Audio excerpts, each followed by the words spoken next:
અરવલ્લી જિલ્લાના માલપુર મુકામે વેત્રવતી નદી કિનારે આવેલ રક્ષેશ્વર મંદિરનો પાટોત્સવ ઉજવાયો। જૂનું રક્ષેશ્વર મંદિર સ્વયંભૂ હતું, પણ આગળ વાત્રક ડેમ બનતા મંદિર ડૂબમાં જતા નવા મંદિરનું નિર્માણ મોડાસા ગોધરા હાઈવે રોડ ઉપર વાત્રક નદી કિનારે કરાયું। માલપુર નવા રક્ષેશ્વર મંદિરનો 40મો પાટોત્સવ ઉજવવામાં આવ્યો। આજના મુખ્ય યજમાન વિનોદકુમાર મણીલાલ ભટ્ટ પરિવાર હતો।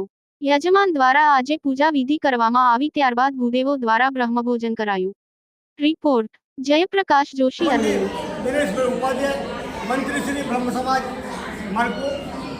आज चैत्र तेरस शिवरात्रिना पावन दिवसे અને માએ દાદાનો ખૂબ વારોવાર સોમવારના દિવસે દાદાનો 40મો પાટોત્સવ એટલે કે 40મો જન્મદિન આજે માલપુર નગરના ભૂદેવો સામૂહિક રીતે વધાવી રહ્યા છે, ઉજવી રહ્યા છે। આજના યજમાન તરીકે પરમ આદરણીય યુવા શ્રેષ્ઠ અમારા વિનોદભાઈ મણીલાલ ભટ્ટ પરિવાર સરસ મજાનું સેવા પૂજાનો અમને લાભ લીધો। આજે નગરના તમામ ભૂદેવો સહપરિવાર દાદાના દરબારમાં આવ્યા છે, કરુણાસાગરની આરાધના કરી છે, ભાવભક્તિની આરાધના કરી છે। આમ તો પૂર્વના સમયમાં સ્વયંભૂ રક્ષેશ્વર મહાદેવ વાત્રક નદીના કિનારે હતા, પરંતુ કાળક્રમે વાત્રક ડેમ બનતા એ ડૂબવા જતા ત્યાંથી ભગવાનની દીવો લાવી, જ્યોત લાવી અને ભગવાનની પ્રાણ પ્રતિષ્ઠા, પુનઃ પ્રાણ પ્રતિષ્ઠા 29/4/1984ના રોજ કરવામાં આવી, જેને આજે 40 વર્ષ પૂરા થયા છે।